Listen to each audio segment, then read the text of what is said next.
നമുക്ക് ഈ ലോകത്തിൽ നിന്നും ശാശ്വതമായ ലോകത്തേക്ക് വിട പറയുന്നുണ്ട്.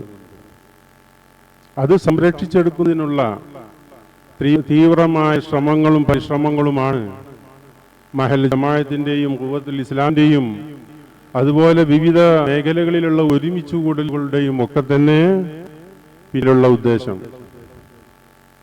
അത്തരത്തിലുള്ള ആ വിശാലമായ കാഴ്ചപ്പാട് ഉൾക്കൊണ്ടുകൊണ്ട് നമുക്ക് ഈ ദുനിയാവിൽ ജീവിക്കാനും ഒരു ദീൻ കുടുംബം കെട്ടിപ്പടുക്കാനും അല്ലാഹു സുബ്ഹാനഹു വ തആല നമുക്ക് തൗഫീഖ് ചെയ്യട്ടെ.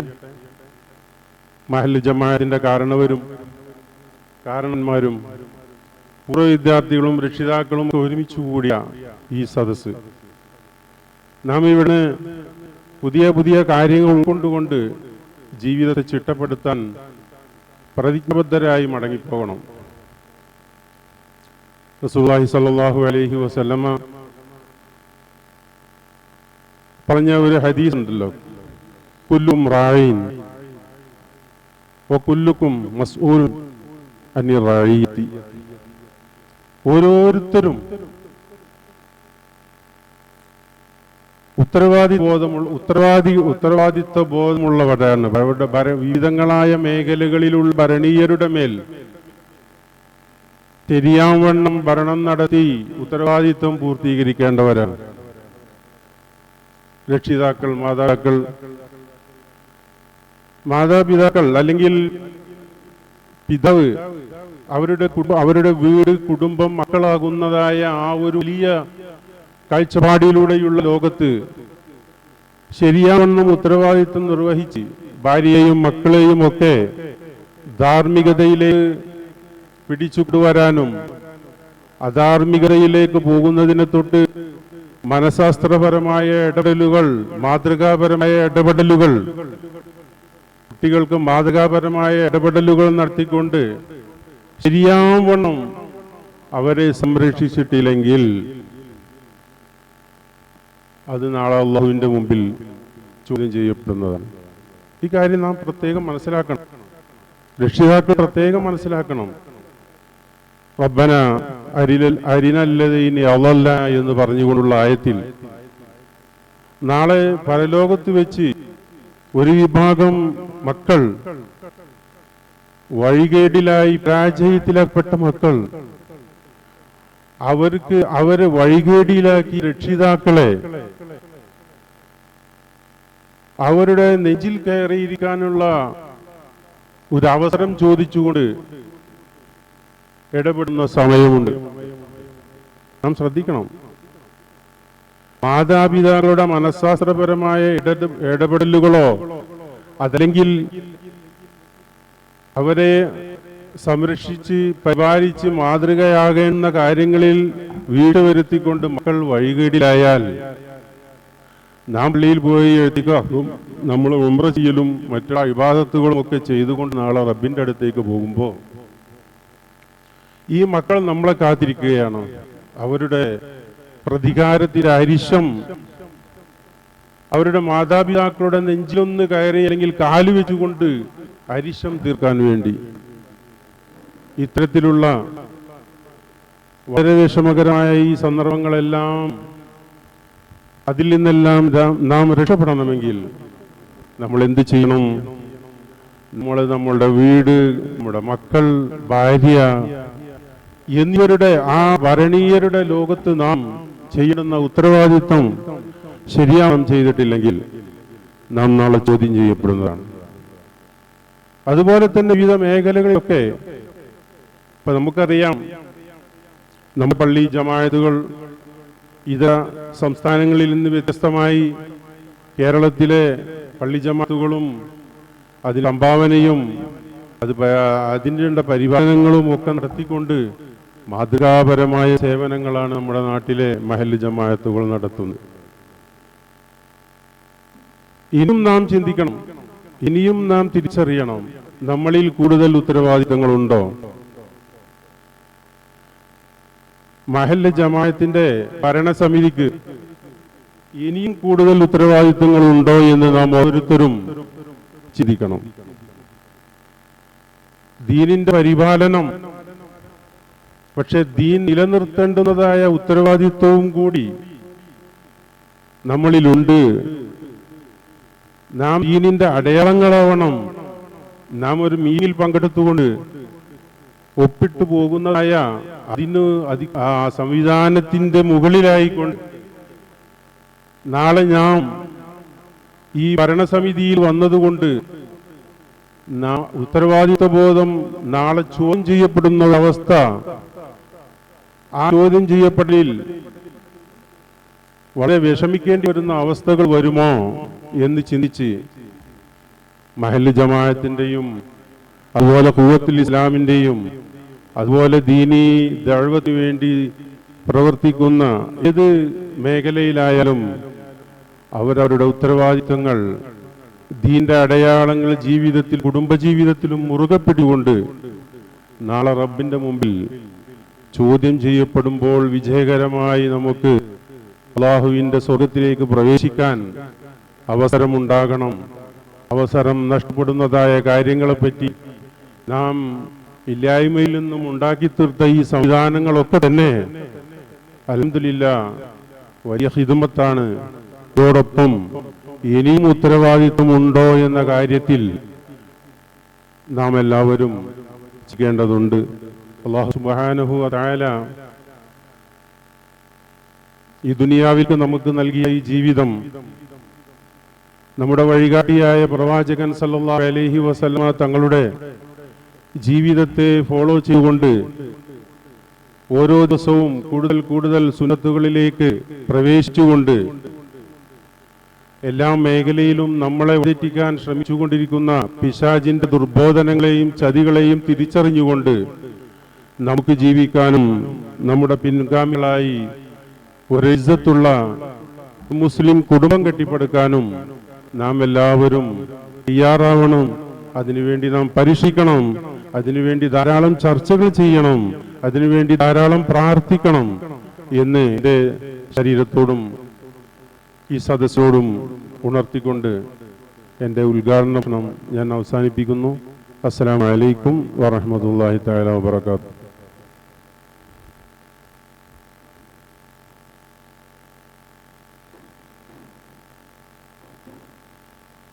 സമയം ദീർഘിപ്പിക്കാതെ തന്നെ ഇൻഷാ അല്ലാഹ് കാര്യത്തിലേക്ക് കടക്കും. അധ്യക്ഷ പ്രസംഗത്തിന് വേണ്ടി പ്രിന്റ് സെയ്തൽ വ്യാജിയെ ക്ഷണിക്കുന്നു.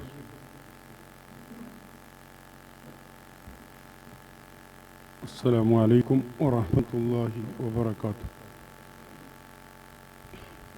ഏറ്റവും ബഹുമാനമുള്ള നമ്മുടെ മഹല്ലത്തിൻ്റെ മുത്തവല്ലി കുഞ്ഞിപ്പ സാഹിബ്, ഈ സ്ഥാപനത്തിൻ്റെ ജനറൽ സെക്രട്ടറി പറമ്പിൽ സൈദലവി ഹാജി,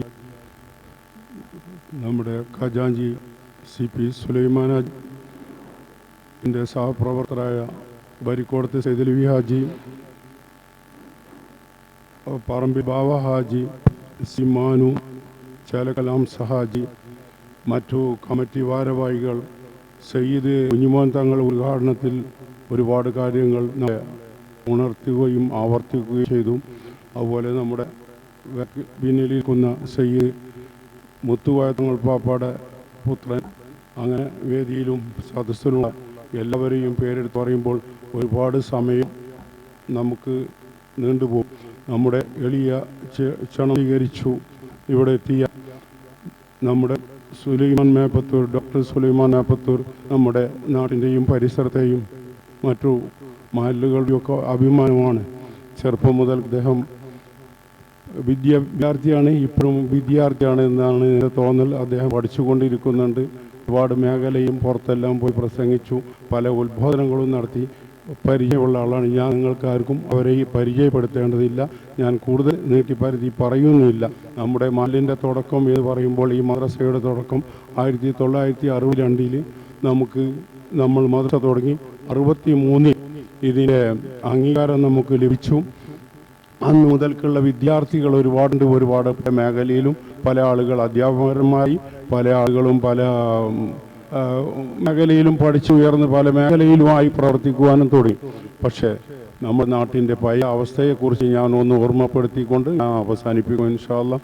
ആദ്യകാലത്ത് മദ്രസ തുടങ്ങുമ്പോൾ മുഹമ്മദ് അലി സാഹിബ് ഇവിടെ പറഞ്ഞതുപോലെ നമ്മുടെ മഹമുല്ലാക്ക, അതുപോലെ മൽകുട്ടി ഹാജി, ബാബു തങ്ങൾ പാപ്പ അങ്ങനെയുള്ള ആളുകളിൽ നിന്നാണ് നമ്മളൊക്കെ പഠിച്ച് ആ കഴിവൊക്കെയനുസരിച്ചാണ് നമുക്കൊക്കെ ഈ സ്ഥാപനത്തെ വളർത്താനും ഉയർത്താനും ഒക്കെ സാധിച്ചത്. അന്ന് നേരത്തെ മുഹമ്മദ് അലി സാഹിബ് പറഞ്ഞതുപോലെ വിദ്യാഭ്യാസം ഇല്ല, സ്കൂളിൽ പോകല്. അന്ന് മദ്രസ സ്കൂൾ ലോഹർ ബാങ്ക് കൊടുക്കുന്നത് വരെ ആയിരുന്നു മദ്രസയുടെ സമയം ഉപയോഗപ്പെടുത്തിയിരുന്നത്. കാരണം മദ്രസയിൽ കുറച്ച് ആൾക്കാർ മാത്രമാണ് അന്ന് സ്കൂൾക്ക് പോയിരുന്നത്. ഇവിടുന്ന് കന്മനത്തേക്ക് സ്കൂൾക്ക് പോയിരുന്ന ആൾക്കാരാണ് നമ്മുടെ ഇസ്മായിലാജിയും മൂപ്പര ജ്യേഷ്ഠനൊക്കെ. അപ്പോൾ അങ്ങനെ ഒരുപാട് ആൾക്കാർ അവിടെ ഇവിടെ പോയി പഠിച്ചിരുന്നു. പക്ഷെ നമ്മുടെ ഈ പരിസര പ്രദേശത്തുള്ള ആളുകൾ വളരെ വിദ്യാഭ്യാസത്തിൽ വേക്കിലായിരുന്നു. അതിന് നമ്മുടെ മമ്മിക്കുട്ടിയിലെ ഒരു പരിധി വരെ മലയാളം എൻ്റെ പെങ്ങന്മാർക്കൊക്കെ മലയാളം എഴുതാനും വായിക്കാനും പഠിപ്പിച്ചതിൻ്റെ ഒരു ഉത്തരവാദിത്വം ഏറ്റെടുത്തുകൊണ്ട് തന്നെ നമ്മുടെ KP കൂരിപ്പൻ മമ്മിക്കുട്ടി മുസ്ലിയാർ, അന്ന് അദ്ദേഹം ഒരു SSC-കാരനായിരുന്നു. വിദ്യാഭ്യാസം, അതായത് അദ്ദേഹത്തിൻ്റെ സിഗ്നേച്ചറൊക്കെ അന്ന് കാണുമ്പോൾ നമുക്ക് അത്ഭുതമായിരുന്നു. അങ്ങനെ നല്ല ഒരു സിഗ്നേച്ചറൊക്കെ ഇട്ടിട്ടാണ് മൂപ്പർ ഒരു രേഖപ്പെടുത്തലുണ്ടായിരുന്നത്. അപ്പോൾ അങ്ങനെ ഒരുപാട് കാലഘട്ടങ്ങൾ കഴിഞ്ഞു പോയി. അതുപോലെ നമ്മുടെ മഹല്ലത്തിൽ അന്ന് നമുക്ക് ഈ 15 ഉറുപ്പ്യക്കാണ് മുഹമ്മല്ലാക്കൊക്കെ പഠിപ്പിച്ചിരുന്നതാണ് എൻ്റെ കാഴ്ചപ്പാടിൻ്റെ തോന്നലും അതാണ്. ഈ 15 ഉറുപ്പ്യ എന്ന് പറയുമ്പോൾ ആ 15 രൂപ കൊണ്ട് കുടുംബത്തെ പോറ്റണം, മറ്റുള്ള കാര്യങ്ങൾ നടത്തണം. ഒരു മദ്രസ അധ്യാപകനെന്ന് മൗലൂദ് പോയ 1 ഉറുപ്പ്യ കിട്ടുന്ന ഒരു കാലഘട്ടമാണ്. അങ്ങനത്തെ ഒരുപാട് കാലഘട്ടങ്ങൾ നമ്മുടെ നാട്ടിൽ കഴിഞ്ഞുപോയി. അപ്പോൾ അന്ന് തൂക്കരിയാണ്. തൂക്കരി എന്ന് പറഞ്ഞാൽ ആളുകൾ വീട്ടിലൊക്കെ കഞ്ഞി തീമിടുമ്പോൾ അന്ന് ഒരു പിടി അരി തൂക്ക് വെക്കുകയാണ് നമ്മൾ പിരിവിന് വേണ്ടിയിട്ട്, അല്ലെങ്കിൽ വരുമാനത്തിന് വേണ്ടിയിട്ട്, മദ്രസ സ്ഥാപനങ്ങൾ നടത്തിക്കൊണ്ടുപോകാൻ വേണ്ടിയിട്ട്, മഹല്ലത്തിൻ്റെ നടത്തിപ്പിന് വേണ്ടിയിട്ട് തൂക്കരി, പിന്നെ കഴുങ്ങും തെങ്ങുള്ള ഒരു കഴുങ്ങ് എല്ലാം സംഭാവനയായിട്ടായിരുന്നു അന്ന് കൊടുത്തിരുന്നത്. വരിസംഖ്യ എന്ന് പറയുന്ന ഒരു സംഭവം അത് പിരിക്കാനും പോവാനും അതിന് നമ്മളന്ന് ആ കാലത്ത് കമ്മിറ്റി സെക്രട്ടറിമാരായിട്ട് ഒരുപാട് ആളുകൾ പ്രവർത്തിച്ചിട്ടുണ്ട്. അതിൽപ്പെട്ട ഒരാളാണ് നമ്മൾ ആത്തിക്കാട്ട കാതറാജിയൊക്കെ. ആ സമയത്ത് അതുപോലെ ചിറ്റേപ്പുറ മഹമ്മ എന്ന് പറയുന്ന മഹമ്മാജി ഇവരൊക്കെ നാട്ടിൽ നടത്തി പിരിച്ചിരുന്ന ഒരു കാലഘട്ടം ഉണ്ടായിരുന്നു. നമ്മളിപ്പോൾ നീച്ച വരുമാനത്തൊക്കെ ബഹുമാനപ്പെട്ട സെക്രട്ടറി ഇവിടെ ഇരുന്നിട്ട് ടോക്കൺ കൊടുക്കുന്ന ഒരു സംവിധാനത്തിലേക്ക് നമ്മൾ വിഷയങ്ങൾ എത്തിപ്പോയി. അന്ന് എന്ന് പറയുമ്പോൾ അതിന് എന്താണ് വഴി എന്ന് തേടിക്കൊണ്ടിരുന്ന ഒരവസ്ഥയായിരുന്നു.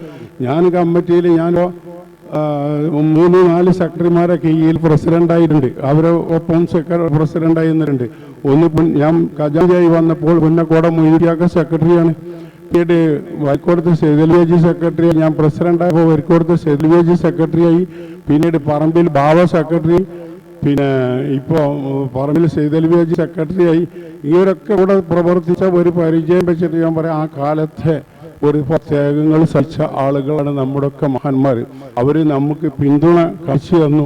നമുക്ക് ഒരുപാട് മാതൃകാപരമായ നിർദ്ദേശങ്ങളും ഉപദേശങ്ങളും, ആ കാലത്ത് അക്ഷരാഭ്യാസം ഇല്ലാത്ത ഒരു കാലഘട്ടത്തിലൂടെ നമ്മൾ കടന്നു പോകുമ്പോൾ നമുക്ക് ഒട്ടേറെ നിർദ്ദേശങ്ങളും ഉപദേശങ്ങളും, അവരുടെ ഉപദേശങ്ങൾ നമുക്ക് ഇന്നും ഓരോരുത്തരുടെയും മനസ്സിൽ തട്ടുകയാണ്. കാരണം അത്ര വേദനാജനകമായിട്ടാണ് അവർ നമ്മളെ സ്ഥാപനങ്ങളെ നിലനിർത്താൻ അവർക്ക് സാധിച്ചു. നമുക്കൊക്കെ ഒരു വഴി കാണിച്ചു തന്നു, നമുക്ക് വേണ്ട സൗകര്യങ്ങൾ ഒരുക്കി തന്നു. ഈ മഹല്ലത്തുകാർ എന്ന് പറയുമ്പോൾ കുറുമ്പത്തൂർ മഹല്ലിൻ്റെ ഒരു കുടുംബ ബന്ധമാണ് നമ്മളുള്ളത്. സാധാരണ കമ്മിറ്റിമാർ പോവും, പ്രസിഡന്റുമാരും സെക്രട്ടറിമാരും ഇതെല്ലാം മാറിക്കൊണ്ടേയിരിക്കും. പക്ഷേ ജനങ്ങൾ മറിഞ്ഞില്ല. ഈ ജനങ്ങളുടെ സഹായവും സഹകരണവുമാണ് നമ്മൾ. ഞാൻ കമ്മിറ്റിയിൽ ജാഞ്ചിയായി വന്ന സമയത്ത് നമുക്ക് മദ്രസ പഠനത്തിന് ഇവിടെ ശമ്പളം കൊടുക്കാൻ വരാത്ത ഒരു അവസരത്തിലാണ് ഞാൻ ഖജാൻജിയായി വന്നത്. ഞാൻ ഇങ്ങനെ ഇന്ന് ഉറങ്ങി തോന്നുമ്പോഴാണ് എൻ്റെ ഖജാൻ സ്ഥാനം. ഞാൻ അതെൻ്റെ സ്വപ്നത്തിൽപ്പെടെ ഉദ്ദേശിക്കാത്തൊരു കാര്യമാണ്. അപ്പം നമുക്ക് ഇവിടെ ശമ്പളം കൊടുക്കാൻ വരെ പൈസ ഇല്ലാത്ത ഒരു സ്ഥിതിയിലായിട്ടുണ്ടായിരുന്നത്. 10,000 രൂപ ആ സമയത്ത് ഞാൻ വലുപ്പത്തരം പറയല്ല, 10,000 രൂപ കടം കൊടുത്തിട്ടാണ് ആ മാസം ശമ്പളം കൊടുത്തത്. അങ്ങനെയാണ് പിന്നെ ഒരു തീരുമാനം ഉണ്ടായി, നമ്മൾ ഗൾഫിലേക്ക് പോകണം. നമുക്ക് ആ കാലത്തെല്ലാം ഗൾഫുകാർ വളരെ ഉത്തരവാദിത്ത ബോധത്തോടു കൂടിയിട്ട് പ്രവർത്തിക്കുന്ന ആൾക്കാരാണ്. ഇന്ന് നമ്മൾ ഗൾഫുകാർ വരുന്നതും പോകുന്നതും ആരും അറിയുന്നില്ല. അന്നങ്ങനെയല്ല, ഗൾഫിൽ പോകുമ്പോഴും വരുമ്പോഴും ഒക്കെ നാട്ടിൽ അറിഞ്ഞിരുന്നു. അപ്പോൾ ആ സമയത്ത് നമ്മൾ ഒരാളെ പറഞ്ഞേക്കണം ഗൾഫിലേക്ക്, നമുക്കൊരു സ്ഥിര വരുമാനം ഉണ്ടാക്കണം എന്ന് പറഞ്ഞപ്പോൾ അതിന് നമ്മളെല്ലാവരും കൂടി തിരഞ്ഞെടുത്ത് മുഹമ്മദിനെ ഗൾഫിലേക്ക് പറഞ്ഞയച്ചു. 37 ലക്ഷത്തോളം ഉറുപ്പ്യ പിരിച്ചു. ഞങ്ങൾ മഞ്ചേരിയിലും ഒരു ബിൽഡിംഗ് ഇൻഷാ അല്ലാഹ് നമുക്ക് വാങ്ങാൻ സാധിച്ചു. അതിന് ഈ ജനങ്ങളൊന്നും മുഴുവനും നമ്മുടെ നാട്ടുകാർ, മഹല്ലിലെ ഗൾഫ് നിവാസികൾ, ഗൾഫിലെ സഹോദരന്മാർ, പ്രവാസികളായ എല്ലാ ആളുകളും അതിനോട് സഹകരിച്ചിട്ടുണ്ട് നമുക്ക്. അതുപോലെ തന്നെ നമ്മൾ മഹല്ലിൽ പള്ളി നമുക്ക് അസൗകര്യം, പള്ളി നമുക്ക് പുനർനിർമ്മിക്കണം എന്ന് പറഞ്ഞപ്പോൾ അതിനോടും ഈ മഹലിലുള്ള കുടുംബങ്ങളായി എല്ലാ ആളുകളും അതിൽ പരിപൂർണമായിട്ട് സഹകരിച്ചിട്ടുണ്ട്. അതിലിപ്പോൾ ഏറ്റക്കുറച്ചുണ്ടാവും, പക്ഷെ എല്ലാവരുടെയും സംഭാവനകളാണ് അല്ലാഹു സുബ്ഹാനഹു വ തആല സ്വീകരിക്കട്ടെ, അവർക്കൊക്കെ ഒക്കതായ പ്രതിഫലം കൊടുക്കട്ടെ. ഞാൻ കൂടുതൽ പറയുന്നില്ല. അതുപോലെ അത് കഴിഞ്ഞതിന് ശേഷം നമ്മുടെ മദ്രസ നമുക്ക് പുനർനിർമ്മിക്കണം. സെക്രട്ടറി ബാവ അന്ന് പറയും മദ്രസ പുള്ള് പൊളിഞ്ഞാടേക്കണ്. സദസ്സാദ് എപ്പോഴും പരാതി പറയാണ്. കാരണം ഓട് മാറ്റി ചടച്ച് ഇടക്കിടക്ക് ഓട് വേണം. പട്ടിക കേടുന്നു പോയി, രാമനെ ഒഴിച്ചു കൊടുന്ന് ആ പട്ടികകളൊക്കെ മാറ്റി ഇതാകുമ്പോൾ നമുക്ക് ഇതിനൊരു സ്ഥിര സംവിധാനം ഉണ്ടാക്കണം എന്ന് പറയും. പള്ളിപ്പണി കഴിഞ്ഞ ഉടനെ നമ്മുടെ മഹലിൻ്റെ ഉത്തരവാദിത്വത്തോടു കൂടിയിട്ട് എല്ലാവരും സഹകരിച്ചതിൻ്റെ ഫലമായിട്ട് ഈ കാണുന്ന മദ്രസ നമുക്ക് ഉണ്ടാക്കാൻ സാധിച്ചു. നമ്മൾ മറ്റു മഹലുകളിൽ പോലെ എവിടെയും പോയി കൈകാട്ടി പിരിച്ചിട്ടില്ല. ഈ മഹലിലുള്ള എല്ലാ സഹോദരിമാരും അകമായി സഹായിച്ചതിൻ്റെ പേരിലാണ് നമുക്ക്. അതുപോലെ തന്നെ നമ്മൾ ഓരോ കാര്യങ്ങൾ ആവശ്യപ്പെട്ടപ്പോൾ നമുക്ക് പേന് വേണം എന്ന് പറഞ്ഞപ്പോൾ അതിനോട് പലരും സഹകരിച്ചിട്ടുണ്ട്. തക്കതായ പ്രതിഫലം അല്ലാഹു തആല പ്രദാനം ചെയ്യട്ടെ, അവർക്ക് നൽകട്ടെ. അവർ മരിച്ച മാതാപിതാക്കൾക്ക് അതിൻ്റെ പ്രതിഫലം അല്ലാഹു സുബ്ഹാനഹു വ തആല കൊടുക്കട്ടെ. പലരും പല ഉദ്ദേശത്തിലാണ് നമുക്ക് പല സംഭാവനകളും തന്നിട്ടുള്ളത്. ഇപ്പോൾ TV വേണം എന്ന് പറഞ്ഞപ്പോൾ നമ്മുടെ യുവ സംഘടന ഖുവൽ ഇസ്ലാം യുവജന സംഘം അവരുടെ സേവനം എടുത്തു പറയേണ്ടതാണ്. ഞാൻ ചുരുക്കി പറയുകയാണ്. കാരണം പറയുമ്പോൾ നമ്മുടെ ബഹുമാനപ്പെട്ട അതിഥിയായിട്ട് അദ്ദേഹത്തിന് ഒരുപാട് തിരക്കുകളുടെ അടിയിലാണ് നമ്മളെ ക്ഷണം സ്വീകരിച്ചിട്ട് എത്തിയിട്ടുള്ളത്. ആ അവസരം ഞാൻ നഷ്ടപ്പെടില്ല, പറയാൻ ഒരുപാട് കാര്യങ്ങളുണ്ട്. അപ്പോൾ സഹകരിച്ച നിങ്ങൾക്ക് നമ്മുടെ പള്ളിയുടെ പരിസരത്ത് അന്ത്യവിശ്രമം കൊള്ളുന്ന നമ്മുടെ ആളുകളൊക്കെ നമ്മൾ മഹല്ലത്തിനോടും കുടുംബത്തോടും എല്ലാവരോടും ഇന്ന് ഒരുപാട് ആളുകൾ രോഗികളുണ്ട്. നമ്മുടെ ഒരുപാട് മഹല്ലത്തിൽ ഒരുപാട് പല രോഗങ്ങളായിട്ട്, കിഡ്നി രോഗങ്ങളായിട്ട്, മജ്ജ മാറ്റി വെക്കുന്ന പ്രശ്നമായിട്ട് അങ്ങനെ ഒരുപാട് രോഗികളുണ്ട്. എല്ലാവർക്കും അല്ലാഹു തആല ശാന്തിയും സമാധാനവും നൽകി അനുഗ്രഹിക്കട്ടെ, ശിഫ നൽകട്ടെ എന്ന് പ്രാർത്ഥിച്ചുകൊണ്ട് ഞാൻ എൻ്റെ വാക്കുകൾ അവസാനിപ്പിക്കുന്നു. വആഖിറു ദഅ്വാനാ അനിൽ ഹംദുലില്ലാഹി റബ്ബിൽ ആലമീൻ. നമ്മുടെ ഈ കൂടലും പീരിയലും ഒക്കെ അല്ലാഹു സുബ്ഹാനഹു വ തആല സ്വീകരിക്കട്ടെ. ഇനി മഹല്ലത്തിന് വേണ്ട ബഹുമാനപ്പെട്ട ഉദ്ഘാടനത്തിൽ പറഞ്ഞതുപോലെ ഇനി നമ്മൾ എന്ത് ചെയ്യും എന്ന് ചിന്തിക്കേണ്ട അവസ്ഥ ഉണ്ട്. അതങ്ങനെ അല്ലാഹു തആല നമുക്ക് തോന്നുക ചെയ്യട്ടെ. നമുക്കൊക്കെ അതിനായുസ്സും ആരോഗ്യവും ആഫിയത്തും സമ്പത്തും പ്രദാനം ചെയ്യട്ടെ. നമ്മുടെ പ്രവാസികളായ ആളുകളുടെ ജോലിയിലൊക്കെ അല്ലാഹു സുബ്ഹാനഹു വ തആല ഖൈറും റഹ്മത്തും ബർക്കത്തും ചെയ്യട്ടെ. പ്രവാസ ലോകമില്ല എന്നുണ്ടെങ്കിൽ നമ്മളില്ല. നമ്മൾ എന്ത് വൽപ്പത്തരം പറഞ്ഞിട്ടും ഒരു കാര്യമില്ല. കാരണം നമുക്കൊക്കെ തോന്നും എല്ലാവർക്കും ഇപ്പം അഹങ്കാരം കൂടുതൽ. എനിക്ക് വലിയ അഹങ്കാരമുള്ള ആളാണ്. അപ്പോൾ അതുപോലെ എല്ലാവർക്കും അത്യാവശ്യം അഹങ്കാരമുണ്ട്. ഇതൊക്കെ നമ്മളിൽ നിന്ന് നമുക്ക് എങ്ങനെ ഉണ്ടായി എന്നുള്ളത് എപ്പോഴും നമ്മൾ ചിന്തിക്കേണ്ട ഒരു അവസ്ഥയാണ്. ഒരു നേരത്തെ കഞ്ഞി ബുദ്ധിമുട്ടുള്ള ഒരു കാലഘട്ടത്തിലൂടെ നമ്മുടെ മഹാന്മാരായ ആളുകൾ, മുൻഗാമികൾ ഇതെല്ലാം ചെയ്തു വെച്ചത് എന്ന് നമ്മൾ സദാസമയം ഓർക്കണം. അത് ഉദ്ഘാടനത്തിൽ പറഞ്ഞതുപോലെ. കാരണം നമുക്ക് ഇതൊക്കെ എങ്ങനെ ഉണ്ടായി?